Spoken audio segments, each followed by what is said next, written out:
Udah tahu bahwa ini mobil curian tapi masih tetap dipersulit. Itu yang saya bingung mau dapat jawaban di mana, keadilan. Makanya saya minta ketemu Pak Pangdam. Awal kejadian itu mobil saya dipinjam pada bulan Desember, itu tanggal 25 Desember, dipinjam oleh teman yang bernama Samson Kuisi. Dia awalnya seorang satpam di Bank BNI. Setelah itu dia ada sempat juga rental atau bawa mobil Maxim dengan tujuan mengantar bosnya yang dari Mambramo Raya. Karena kenal sekilas, saya pinjamkan mobil. Jadi sebelumnya itu mobil saya tidak pernah saya kasih lepas kunci. Cuma karena teman dia datang, ketemu, jadi saya langsung kasih kunci, dia pakai 3 hari. Nah, setelah lewat 3 hari, kita komunikasi, teman tersebut tidak meresponnya dengan baik. Dia memberikan alasan kalau mobilnya tuh masih ingin dipakai sampai awal Januari karena bosnya masih di Jayapura, belum balik ke Mambramo. Nah, sudah saya karena dengar begitu, sudah saya biarkan dia pakai dulu sampai Januari. Nah, ketika bulan Januari saya sempat komunikasi lagi dengan dia, saya bilang untuk mengembalikan mobil. Tapi teman ini dia tetap bersikeras untuk belum bisa kasih kembali dengan alasan bosnya belum ada uang. Nanti di awal Februari baru ada uang. Akhirnya saya bilang ya sudah, kalau memang begitu tidak apa-apa, sudah nanti kalau sudah selesai pakai kok hubungi saya kembali. Tapi ketika saya tunggu sampai awal Februari, teman ini dia tetap masih pakai alasan lagi, si Samson ini, dengan mengatakan kalau bosnya masih pakai, terus ada duka di Arso. Jadi karena dengar duka saya tidak ngotot untuk minta mobil. Setelah bosnya bilang duka, dia tunjukkan chat kalau bosnya masih berduka. Itu sudah di bulan Februari. Dia belum kasih kembali. Saya harus bilang aja kalau saya ingin pakai mobil bekerja di kantor. Jadi kasih kunci biar nanti kalau ada waktu, ada uang baru kok kasihkan saja uang sisa itu. Cuma si teman ini tidak respon. Akhirnya saya inisiatif melaporkan dia di Polda Jayapura. Waktu itu saya sempat datang ke Polda, ada melakukan laporan pengaduan untuk kita mediasi buat teman ini. Dia datang, dia kasih kembali mobil, terus nanti urusan bosnya itu dari belakang soal bayar. Yang penting kan kasih kembali mobil, saya ada mau pakai. Nah, setelah saya lapor di Polda, waktu itu yang tangani Pak Pais, Pak polisi bilang kalau kita mediasi biar nanti datang kita selesaikan masalah itu di sini. Jadi dikasih undangan, saya antar ke rumahnya di Polimak 3 sama istrinya waktu itu. Setelah saya antar undangan buat mediasi, si Samson ini lagi disarmi informasinya. Sudah tunggu tidak ada jawaban, dia chat lagi ke saya dengan Pak polisi waktu itu di Polda. Dia bilang, Pak, saya masih disarmi, jadi ulur nanti ada waktu lagi baru bisa saya kabari. Nah, tapi karena kita tunggu terlalu lama lagi, kita mau mediasi kedua, kasih undangan kedua, tiba-tiba kita dapat mobil di Mega AB. Waktu itu ada teman yang lewat, teman saya lihat mobil langsung dia kasih stop. Dia bilang, ini mobil yang hilang, teman saya punya yang dibawa kabur ini, jadi bisa ini kah? Tolong kasih kembali, mungkin ini karena bosnya. Jadi saya bilang, dia bilang, Manu, saya sudah dapat mobil ada di depan Mega ini, cuma yang bawa ini orang Jawa, namanya Pak Mukti, tinggalnya di asrama haji. Nah, karena kebetulan saya juga tinggal di lingkaran HB, saya kuasai tempat di daerah asrama haji situ, Kota Raja kan tempat kita biasa putar. Jadi saya ke sana mau lacak, ternyata mobil ini, orang tersebut ini tidak tinggal di asrama haji, rumah sebenarnya ada di Angkasa. Nah, jadi Pak Mukti ini di Angkasa. Sudah, akhirnya teman kita lacak lagi, tapi sempat ada ambil nomor Pak Mukti ini, ambil nomornya. Jadi waktu dia tidak ada kabar, teman bilang, anak kita lacak coba lewat lokasi nih. Sudah pas lacak, dapat kalau mobil ini ada di Angkasa, di perumahan Bucen 6. Ya sudah, kita naik ke atas sana ke Bucen 6, dapat mobil di sana. Akhirnya saya ketemu Pak Mukti ini, saya tanya, toh kalau mobil ini saya punya yang hilang, dipakai sama teman saya, katanya antar bosnya. Ya, bosnya ini Pak Ofni namanya. Jadi saya bilang, bisa ini kah? Samson ini kenapa bosnya pakai belum ini? Dia bilang, saya ini. Akhirnya Pak Mukti ini dia jelaskan kalau mobil ini saya sudah beli dari Samson. Nah, akhirnya saya bilang, kok beli bagaimana? Coba kau lihat bukti-bukti dalam situ BPKB atas nama siapa?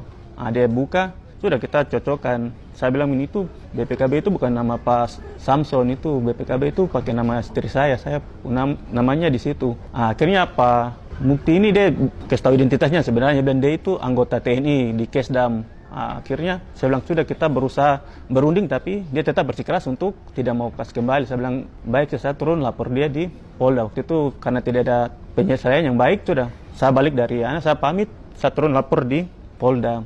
Jadi waktu saya lapor ke Polda, dari pihak Polda waktu itu sampaikan kalau ada beda institusi antara polisi dengan TNI, jadi tidak bisa ini yang masuk, harus kita lapor ke POM atau ke Polres Kota, nanti mereka yang selesaikan. Jadi waktu juga dengan alasan mereka tidak bisa bantu karena nama yang di BPKB. Jadi waktu itu istri saya lagi di Biak dengan anak, jadi saya lapor ke Polres Kota karena sesuai prosedur katanya harus yang punya nama. Jadi saya kontak istri saya masih di Biak, jadi saya lapor ke Polres Kota sama di POM. Tapi sebelum ke POM saya sempat dengan kakak laki-laki kita balik lagi ke Bucenenam. Waktu itu kakak laki-laki kita naik dengan keluarga, kita tanya ke Mukti ini. Ternyata namanya itu bukan Mukti, namanya Yohanes Wisanggeni. Dia anggota Kesdam di Klufkam sini. Dia anggota tentara, jadi sudah tentara aktif. Sudah, jadi kita ke sana bicara-bicara. Akhirnya Pak Yohanes ini sarankan untuk, dia bilang, sudah Pak Immanuel pulang saya, nanti saya yang jebak si Samson ini datang dengan alasan masih ada kurang. Waktu itu dia jual 80 juta, tapi masih kurang 15 juta.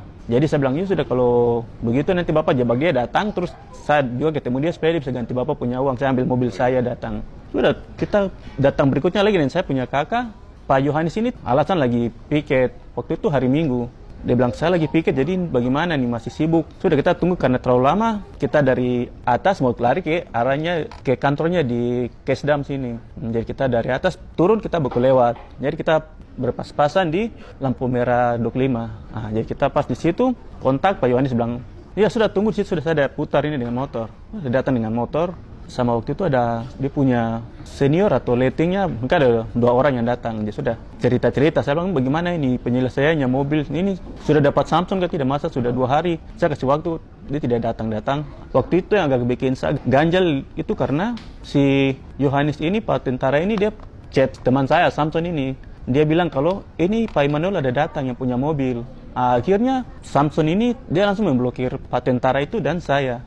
Jadi sudah, saya bingung. Kalau sudah diblokir begini bagaimana kita mau dapat? Awalnya kan Pak Yohanes sudah punya inisiatif sangat baik untuk menjebak dia. Tapi ketika chat kayak begitu sudah kita hilang kabar. Akhirnya, jadi saya langsung sempat bilang ke Pak Yohanes. Saya dengan ada kakak laki-laki, dia bilang gini, kalau memang Pak Yohanes sebagai kita sama-sama orang Kristen, alangkah baiknya Bapak kasih kunci terus kita selesaikan ini dengan baik-baik. Apalagi kita lapor ke Bapak punya atasan atau ke POM, nanti masalah sangat panjang. Karena Bapak tahu bahwa kita bisa tuduh Bapak ini sebagai penada. Karena Bapak ambil mobil curian yang kita lagi cari ini. Akhirnya Pak Yohanes sudah mau kasih kunci. Waktu itu dia sudah cabut kunci. Dia mau kasih. Tiba-tiba ada temannya yang datang juga. Anggota juga TNI. Dia di bagian Kumdam, hukum Kodam kalau tidak salah. Dia masuk dengan motor Jupiter. Namanya Pak Glenn. Jadi dia masuk. Dia perkenalkan nama. Dia bilang, perkenalkan nama saya Glenn. Saya bilang, oh ya bagaimana? Dia bilang, iya jadi kronologi ceritanya itu mobil ini saya yang kasih ke Pak Yohanes untuk beli. Awalnya tuh mobil ini digade sama Samson ini di Kodam, di atas ada berapa orang yang dia gade. Jadi ada kepada tentara di atas. Terus karena tidak sanggup bayar, dia cari lagi anggotanya. Terus dapatlah Pak Yohanes ini untuk tutup gade itu, terus mobil ini dibawa. Akhirnya kita baru tahu kalau mobil itu ada sempat digade di Kodam di atas. Jadi sudah saya bilang, terus ini bagaimana? Dan akhirnya Pak Glenn ini bilang gini, sudah pokoknya kita ini aman. Dia bilang sama Pak Yohanes, aman terus kasih kembali kunci. Biar mobil itu nanti dilapor ke POM kah, mau sampai di Pangdam ke kemanapun tidak jadi masalah. Saya ada di belakang kamu. Jadi saya bilang, kenapa bisa ada kalimat kayak begitu kan? Artinya Pak Glenn ini sangat backup, benar. Saya bilang, ini mobil curian, tapi kalau Bapak bersikeras saya akan lapor. Akhirnya malam itu juga, karena dia terjadi kasih kembali kunci, Pak Glenn suruh untuk tetap dia tahan mobil itu. Saya bilang, baik, saya lapor kembali ke Polres Kota dan saya ke POM. Waktu itu ada sempat buat laporan, ini ada suratnya, surat tanda terima dari pengaduan saya di POM ini. Ini pada tanggal 3 bulan Maret. Di sini, ini surat tanda di sini. Jadi waktu saya lapor di POM, sempat surat saya diterima, terus disuruh bikin laporan. Jadi kita cerita kronologi di situ, kejadian sampai bisa ada mobil di Pak Yohanes. Saya cerita dari awal. Akhirnya ada beberapa anggota situ yang mendukung saya. Mereka bilang, ini teman kita ini, dia penada kalau dia beli mobil begini dari cerita. Tapi nanti besok juga, karena sudah, waktu saya lapor karena sudah jam 11:30, karena kita tunggu sampai malam dengan Pak Yohanes. Akhirnya disuruh datang pagi. Sudah, setelah dari Pomdam, saya kembali ke rumah dan besok pagi kita datang ke POM. Ketika sampai di POM, kita diminta buat BAP. Waktu itu di dalam, ketika kita bikin BAP dari pagi sampai sore, waktu itu yang tangani Pak Agus, dia bagian penyidik. Pak Agus bilang kalau nanti anak buah saya ini bisa kita panggil dia datang, karena dia penada lah kalau istilahnya dong di dalam situ. Saya bilang, sudah bagus ya kalau begitu. Jadi pas lagi BAP, Pak Agus korek saya di dalam ruangan, dia bilang gini, sekarang kamu kasih kami uang bensin sama uang rokok biar kita naik ke atas ambil mobil.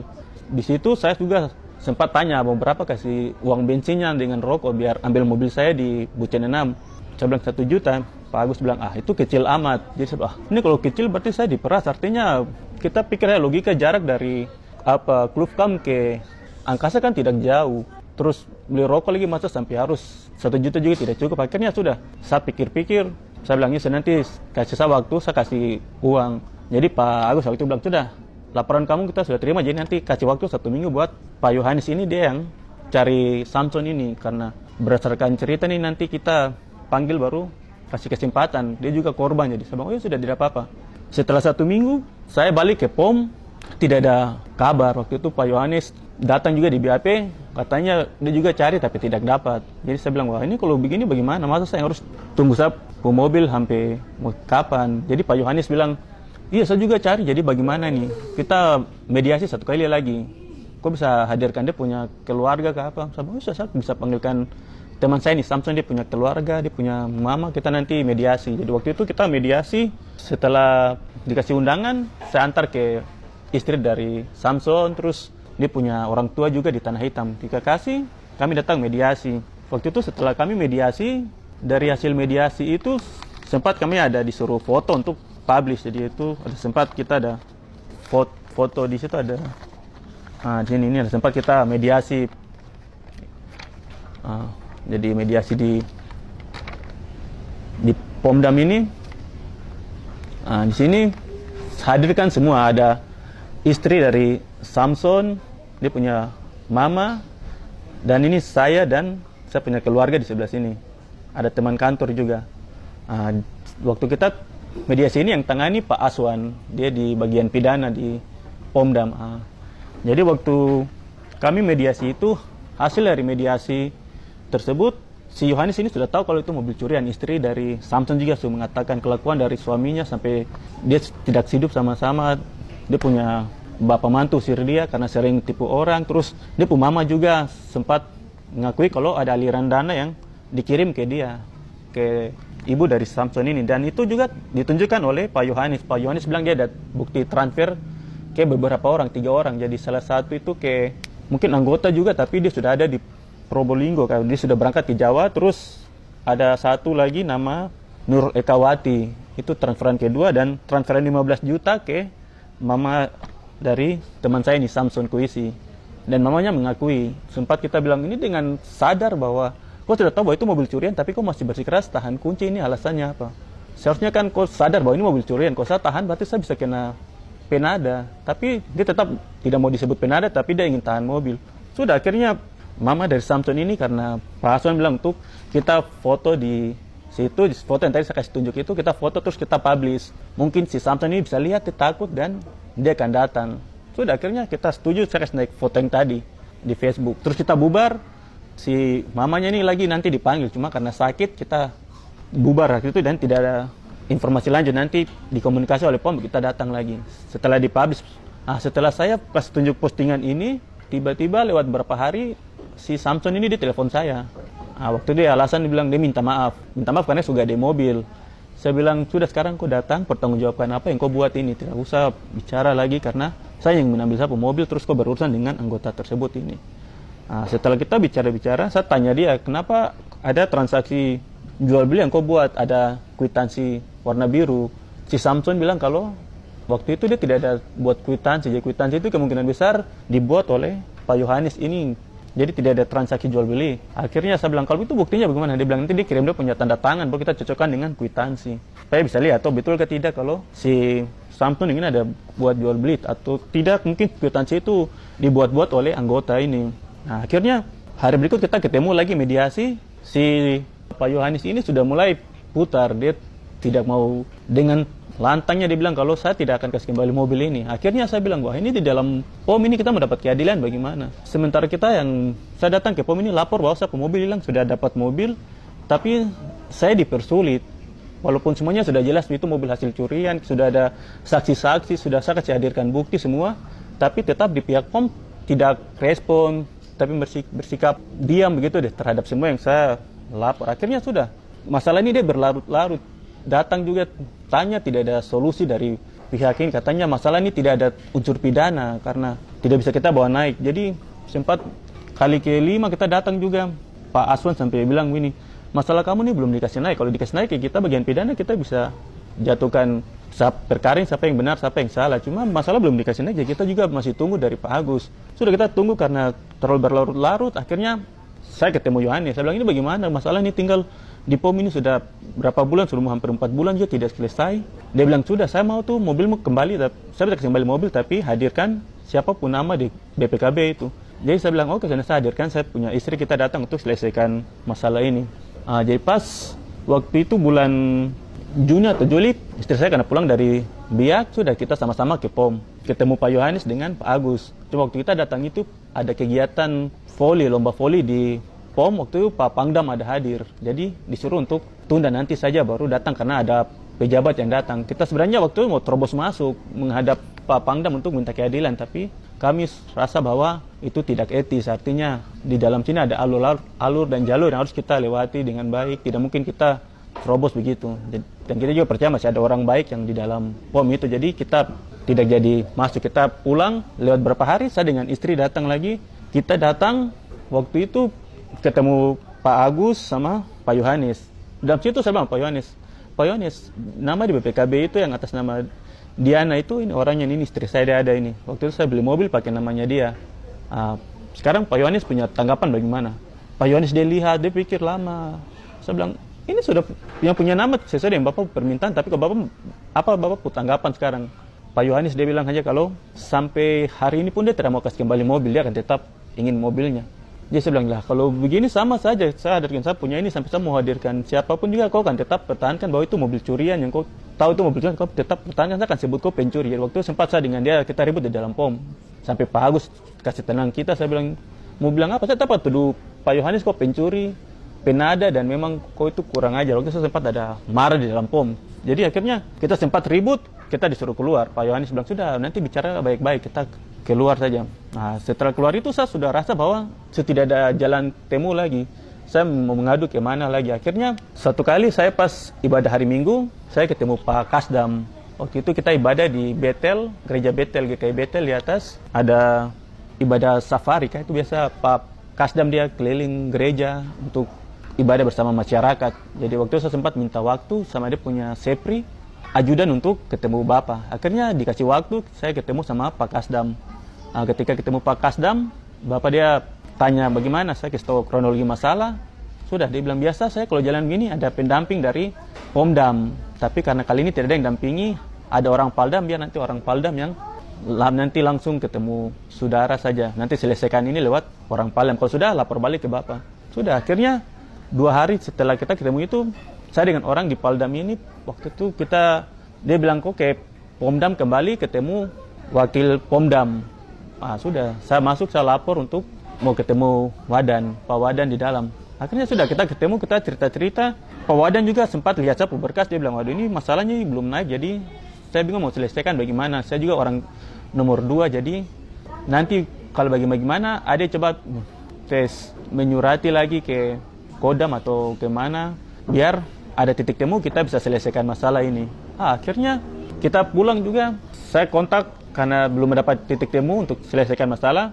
Saya sempat menyurati Pak Pangdam. Waktu itu saya sempat menyurati, ada dia punya surat. Ini saya sempat di sini. Sini saya menyurati ke Pangdam pada tanggal 4 Juli. Jadi waktu itu saya untuk menceritakan kronologi, saya rasa sudah sampai di Kasdam juga belum ada jawaban. Jadi akhirnya saya inisiatif untuk melakukan laporan ke Pangdam. Ketika saya melakukan laporan di sini tidak ada jawaban. Saya tunggu-tunggu juga hampir 1 minggu karena tidak ada jawaban. Saya inisiatif lagi kembali ke Kodam, tanya perkembangan dari surat yang saya kasih masuk. Ketika saya masuk ke sana di bagian TU, mereka bilang kalau surat saya ini diarahkan ke bagian Pas Intel. Jadi saya disuruh ke Pas Intel. Sudah sampai di Pas Intel, mereka suruh cerita kronologi. Saya cerita, tapi ketika saya cerita juga tetap mereka punya jawaban sama. Alasannya tuh kenapa sampai ada surat-surat di dalam mobil. Ya saya cerita kalau itu kami sudah melakukan mediasi, sudah membuat laporan ke polisi. Kenapa sampai ada surat-surat? Karena itu mobil pribadi yang tidak pernah saya kasih sewa ke orang, saya kasih pinjam ke teman. Akhirnya dari situ sempat mereka tidak fair begitu. Mereka bilang kalau ya kita ini di sini tidak mungkin mau bantu masyarakat. Kalau saya bantu masyarakat nanti teman-teman saya bilang apa? Waktu itu kalau tidak salah Pak Faisal yang kasih keluar bahasa kayak begitu. Cuma saya tidak sempat rekam. Dia anggota juga di atas pas Intel. Jadi saya sempat baku debat. Dia bilang kalau mobil curian itu orang tidak tahu, kita tidak bisa melakukan apa penangkapan atau tuduh dia salah. Saya bilang terus bagaimana kalau itu mobil curian dia sudah tahu. Ini awalnya dia sudah tahu. Kita sudah melakukan mediasi sampai 5 kali di Pomdam karena tidak ada jawaban. Makanya saya naik ke atas ini. Kalau di bawah sudah jawaban saya tidak perlu naik ke Kodam menyurati Pangdam untuk selesaikan masalah ini. Tapi tetap di atas juga mereka bersikeras terkesan untuk melindungi mereka teman ini. Mereka bilang kalau iya namanya juga orang tidak tahu, namanya orang datang jual mobil dengan harga murah, surat-surat lengkap, jadi kita beli, mungkin kita saling butuh, kita kawan begitu. Saya bilang wah, begitu kita masyarakat mendapat keadilan di mana? Akhirnya sudah, karena tidak ada titik temu, saya pulang lagi dari atas. Akhirnya pada tanggal 17 Agustus, karena saya lihat masalah ini sudah sampai hampir 6 bulan dari Februari sampai bulan Agustus ini tidak ada jawaban. Sempat 17 Agustus saya ketemu Pangdam waktu itu, Pak Pangdam yang kasih turun bendera kemarin ini 2025 penurunan di Mandala. Saya sempat ketemu Pangdam pagi, tapi karena Bapak ditugaskan nanti kasih turun bendera di sore hari, sudah saya ke Mandala sore hari. Waktu itu Bapak mereka karena waktu mepet tidak sempat ketemu, tapi ada informasi kalau mereka kan ramah tamah di Gedung Negara. Akhirnya sudah saya inisiatif ketemu, tunggu Bapak di atas. Jadi kita dari Mandala, saya naik tunggu di Gedung Negara di atas. Ketika tunggu, saya sempat ketemu ajudannya Bapak waktu itu. Dia sarankan untuk, sudah nanti cerita kronologi, dia telepon, dia punya, ada Intel Kodam juga, yang dampingi Bapak waktu datang, dia bilang, sudah, sini, ketemu ke samping, cerita masalah. Dia lihat, dia bilang, wah ini sebenarnya kita anggota ini dia kena penada sih, seharusnya, karena dia tahu itu mobil curian apa. Saya bilang, iya ini dari kronologi awal saya cerita semua, sudah tahu bahwa ini mobil curian tapi masih tetap dipersulit. Itu yang saya bingung mau dapat jawaban di mana, keadilan. Makanya saya minta ketemu Pak Pangdam. Akhirnya Pak Hardi bilang ini, yang disuruh untuk tangani kasus ini, dia bilang, sudah, nanti ada Manu ke Kodam besok, karena hari Senin libur, hari Selasa, saya atas, bilang aja mau cek perkembangan informasi. Saya kontak di sini untuk orang di Pas Intel, langsung ke sana ke Pas Intel langsung, nanti saya suruh mereka untuk cek informasi ini, mobil ini. Akhirnya hari Selasa pagi saya naik lagi ke Kodam, sampai di Kodam ketemu Pak Faisal kayak yang waktu tangani kasus. Ketemu dia, jawabannya sama juga. Dia bilang ini masalah ini teman saya ini dia beli surat-surat lengkap. Saya bilang iya betul Pak Faisal, surat-surat lengkap, tapi perolehan suratnya itu bagaimana? Itu kan mobil curian yang dia beli. Kita sudah bikin laporan ini sampai mediasi. Jadi saat datang tujuannya itu ketemu Pangdam supaya dapat keadilan. Pak Faisal bilang, kamu bawa sampai kemanapun, ke Pangdam ke Presiden juga, tetap teman kita ini tidak salah. Dengan kesimpulan itu akhirnya saya tidak perlu bicara banyak. Saya rasa bahwa saya tidak dapat keadilan di mana-mana. Akhirnya saya izin dan keluar. Saya kembali ke POM. Saya tanya lagi perkembangan di POM di bawah. Waktu itu ke POM saya tanya lagi perkembangan di POM juga sama saja. Mereka bilang kalau mobilnya yang awalnya disuruh untuk taruh di tempat netral, kali ini saya turun ke bawah, ternyata mobil saya sudah dipakai lagi oleh Pak Yohanes. Padahal awalnya itu waktu kita mediasi dibilang untuk taruh di tempat netral. Baik saya atau Pak Yohanes sama-sama korban, jadi tidak boleh ada yang pakai. Ketika saya ke bawah, ternyata mobil itu sudah dikasih ke Pak Yohanes untuk pakai dengan alasan izin pakai. Padahal awalnya waktu saya yang tawarkan izin pakai, mereka tidak mau. Mereka bilang sama-sama korban, jadi tidak boleh ada izin pakai. Jadi setelah kejadian itu akhirnya saya bingung mau kemana lagi. Akhirnya saya sengaja datang untuk membuat video seperti begini supaya bisa mendapatkan keadilan untuk Pak Pangdam Kodam Cendrawasih. Mungkin bisa minta bantu untuk menyelesaikan masalah ini, bisa memberikan jawaban atau petunjuk dengan menurut saya Bapak mungkin lebih paham dengan masalah seperti begini, supaya jangan kedepannya lagi ada korban-korban yang seperti kami dengan tidak mendapatkan keadilan yang berlarut-larut lama. Padahal secara hukum kita yang orang awam bisa mengerti bahwa orang yang membeli barang seperti ini bisa dikategorikan orang yang penada. Tapi kalau sampai di pihak tentara kami dipersulit, itu yang membuat saya bingung sampai hari ini. Mungkin saya tidak tahu mau kemana lagi, makanya saya buat video ini supaya diklarifikasi nanti di kemudian hari dan ada jawaban dari Bapak Pangdam. Terima kasih.